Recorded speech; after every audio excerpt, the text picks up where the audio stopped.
देखें, एक खुश आइंद बात है कि 8 फरवरी को इलेक्शन के इनेकाद के मुताल्लिक नोटिफिकेशन होने जा रहा है, लेकिन ये खुश आइंदी एक्चुअली खुश आइंद बात नहीं है।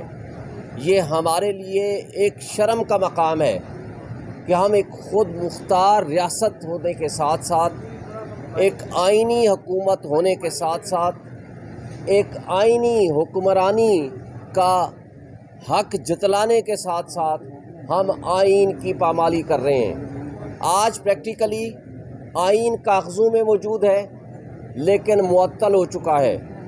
आज बुनियादी हुकूक आइन के अंदर लिखे हुए कागज़ों में मौजूद हैं लेकिन मुअत्तल हो चुके हैं। आज आपकी जमहूरियत बज़ाहिर मौजूद है लेकिन मुअत्तल हो चुकी है। आप ये देखें कि आज ये प्रेसिडेंट अगर सेट हो जाता है कि जनाब जब चाहें आप इलेक्शन करा लें, यानी वो केयर टेकर सेटअप जो 2 से 3 महीने से ज़्यादा नहीं काम कर सकता, उसके बाद अनकॉन्स्टिट्यूशनल है। अगर ये कॉन्स्टिट्यूशनल डिक्लेयर हो जाते हैं, यानी 8 फरवरी का मतलब है कि 13 महीने बाद पंजाब और केपी की हुकूमत के इलेक्शंस होंगे सूबाई असम्बलियों के। इसी तरह नेशनल असम्बली के जो इलेक्शंस हैं ये 6 महीने के अंदर होंगे। इसी तरह 2 सूबे सिंध और बलूचिस्तान के भी 6 महीने में होंगे। तो मुझे ये बता दें कि आइंदा के इलेक्शंस के लिए कैसे हम ये तस्वुर कर लें कि अगला इलेक्शंस वो 13 महीने की बजाय वो 3 साल या 13 साल पे चला जाए। और बदकिस्मती की बात यह है कि आपके अपोजिशन लीडर ने कहा था कि अगर 10 साल भी इलेक्शन नहीं होते हैं तो कोई फ़र्क नहीं पड़ेगा। तो फिर मुझे बता दें, इसमें और ज़ियाउल हक के मार्शल लॉ में जिसने कहा था कि 90 डेज़ में इलेक्शन होंगे लेकिन 11 साल के लिए नहीं कराए, और अगर इस दौरान बीच में कराए तो वो भी गैर जमाती लूले लंगड़े से। लिहाजा आज आइन प्रैक्टिकली मुअत्तल हो चुका है। मैं समझता हूँ कि हमारे लिए ये खुश आइन तो ऐसा सच है कि इलेक्शन की तारीख आ गई है, लेकिन ज़रा सा माजी करीब में चले जाएं।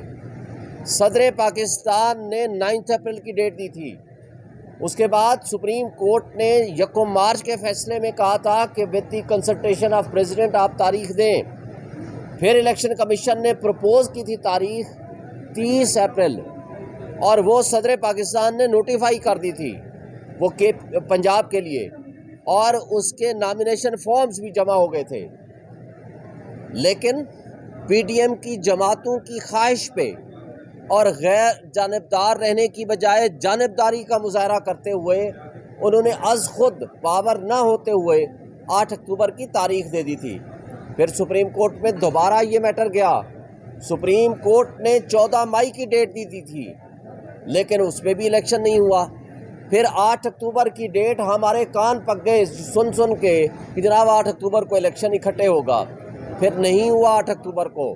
फिर सदर पाकिस्तान ने 6 नवंबर की तारीख प्रपोज़ की थी, उसमें भी नहीं हुआ। इलेक्शन कमीशन ने प्रेसिडेंट ऑफ पाकिस्तान जो कि आइनी सरबराह है आपकी रियासत के, उसको कंसल्टेशन में मिलने की बजाय एक ख़त के ज़रिए कहा कि हम आपको मिलना नहीं चाहते और आपके पास कोई पावर नहीं है। फिर आपने ये भी देखा कि इलेक्शन कमीशन ने उसी दिन अमेरिकन एम्बेसडर से तो मिलना पसंद किया लेकिन आइनी सरबराह से मिलना पसंद नहीं। फिर जनवरी की बजाय अब 8 फरवरी की तारीख बिल आखिर उनके दरमियान तय हो गई है। लेकिन मेरा सवाल सिर्फ ये है कि क्या इस बात की गारंटी है कि 8 फरवरी को भी इलेक्शन हो जाएंगे? इसलिए कि पिछली 6 तारीखों पे किसी एक तारीख में भी इलेक्शन कमीशन ने और पीडीएम की जमातों ने और केयर टेकर्स ने अपने आप को तैयार नहीं किया उस इलेक्शंस के लिए। आज एक लाडले सुपर लाडले नवाज शरीफ और पीएमएलएन के लिए सारे रियासती इदारे बांदी बन के खड़े हुए हैं। आपने देखा कि एक इश्तिहारी मुजरिम नवाज शरीफ जब लंदन में बैठा 4 साल से इस कानून का मजाक उड़ा रहा था, वहाँ आपका रियासत का एक मुजरिम है और रियासत का एक मुलाजिम डॉक्टर फैसल उसको किस तरह प्रोटोकॉल दे रहा था और किस तरह उसको बयानिया याद करा रहा था। सवाल ये पैदा होता है क्या ये केयरटेकर्स के कहने पे कर रहा था या मुक़्तदर तबकों और हलकों के कहने पे कर रहा था? और अगर ऐसा नहीं था तो क्या आज तक उसके ख़िलाफ़ कोई एक्शन हुआ है? फिर जब वो एयरपोर्ट पे आता है तो जिस तरह उसके साथ सलूक किया जाता है एक स्टेट गेस्ट का, और जिस अंदाज से बायोमेट्रिक वेरिफिकेशन के लिए वहाँ जाया जाता है, इदारे जाते हैं, फिर जिस तरह लाहौर में CCPO उसको सलूट मार रहा है और प्रोटोकॉल दे रहा है, मुझे बताएं उसके मद्दे मुकाबिल पाकिस्तान में 100 मकामात पे PTI ने दरख्वास्तें दी कि जनाब हमें जलसा करने की इजाज़त दें। लाहौर हाई कोर्ट के हुक्म पे सिर्फ एक जगह पे इजाज़त मिली, वो काना लाहौर में, लेकिन वहाँ पहुँचने से पहले ही वर्कर्स को गिरफ़्तार कर लिया गया। जब मोहसिन नकवी से पूछा गया कि ये क्यों किया तो उन्होंने कहा जी इनका क्रिमिनल रिकॉर्ड है। तो भाई मद्दे मुकाबिल आप एक क्रिमिनल को तो इतना प्रोटोकॉल दे रहे हो, और जो जिनका हक है कि PTI इस वक्त भी सबसे बड़ी पॉलिटिकल पार्टी है, इसमें किसी को कोई शक व शुबा नहीं है। इस वक्त भी इमरान खान सबसे पॉपुलर लीडर है पाकिस्तान का, वो वाहिद लीडर है जो फेडरेशन की अलामत है। आप अगर उसको ज़ोर ज़बरदस्ती जबर और बर्बरियत से आप PTI को क्रश करने की कोशिश करेंगे तो उसका नुकसान फेडरेशन को होगा, उसका नुकसान रियासत को होगा, उसका नुकसान रियासती इदारों को होगा। आज आपकी रियासत मुतहम्मिल नहीं हो सकती कि आप इस तरह के मिस एडवेंचर करें या आप इस तरह के एडवेंचर करें, इसलिए कि 16 महीने की कारकर्दगी के नतीजे में आज आपके पूरे पाकिस्तान के 16 महीनों में 12 लाख से ज़ायद प्रोफेशनल्स ये मुल्क छोड़ के जा चुके हैं, और दुबई की तारीख में और पाकिस्तानियों ने सबसे ज़्यादा पिछले 1 साल में वहाँ इन्वेस्टमेंट की है। जी मैं आपको इसका जवाब देता हूँ, मैं अपनी बात ख़त्म कर लूँ। पंजाब असम्बली और पंजाब सुन लें, जवाब सुने। पंजाब असम्बली और KP असम्बली आइन और कानून के मुताबिक तोड़ना जायज़ था, इसलिए कि आइनी तौर पर आप कोई किसी चीफ मिनिस्टर से या प्राइम मिनिस्टर से नहीं पूछ सकते कि आपकी एडवाइस काबिल कबूल है या नहीं है। इससे आप साबित हों कि अगर KP के असम्बली तोड़ना नाजायज़ एडवाइस थी तो गवर्नर KP जो आज भी बैठा हुआ है उसने ख़ुद उस एडवाइस को एक्सेप्ट किया और डिज़ोल्व की।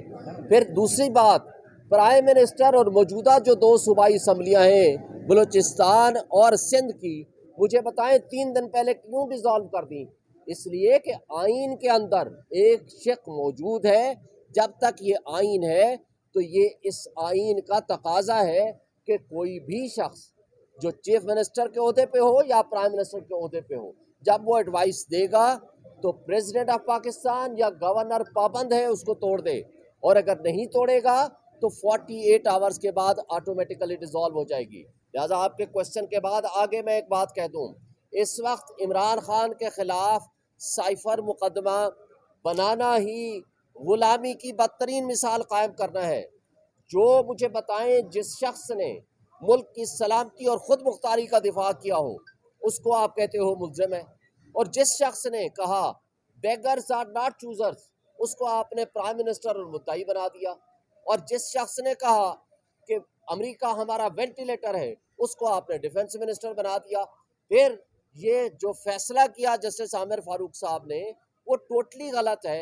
कहा गया कि जनाब असद मजीद को बुलाया गया, उसने कहा हाँ साइफर के कंटेंट्स तो दुरुस्त हैं, लेकिन ये कहा कि साजिश का नहीं हुई। भाई साजिश का पता कराना तो किसी कमीशन के जरिए साजिश का पता कराना था, वो हुकूमत पाकिस्तान ने साजिशी किरदारों को डिग आउट करना था। वो आपने उस सुप्रीम कोर्ट की जजमेंट के अंदर लिखा हुआ है कि आप इसमें कमीशन बनाएं, और कमीशन बनाने के लिए इमरान खान ने जस्टिस रिटायर्ड तारिक की सरबराही में कमीशन बनाया जिसको उसने माजरत कर ली। फिर शहबाज शरीफ ने फ्लोर ऑफ द हाउस पे खड़े होकर कहा था कि धमकी आमेज गुफ्तगू थी, लेकिन मैं इसमें कमीशन बनाऊंगा साजिशी किरदार को डिग आउट करने के लिए, लेकिन वो नहीं बनाया क्योंकि साजिशी किरदार तो वो खुद थे। अब उसके आगे आप जाएं, नेशनल सिक्योरिटी कमेटी ने 2 दफ़ा इसके अपने मिनट्स जारी किए जिसने उन्होंने US एम्बेसडर को डिमार्च किया। तो ये वो सारी चीज़ें जब आपके सामने आएंगी तो मैं समझता हूँ कि आपको ये साबित करना पड़ेगा कि ये साइफर का मुकदमा सिवाय पॉलिटिकल विक्टिमाइजेशन के और कुछ भी नहीं है।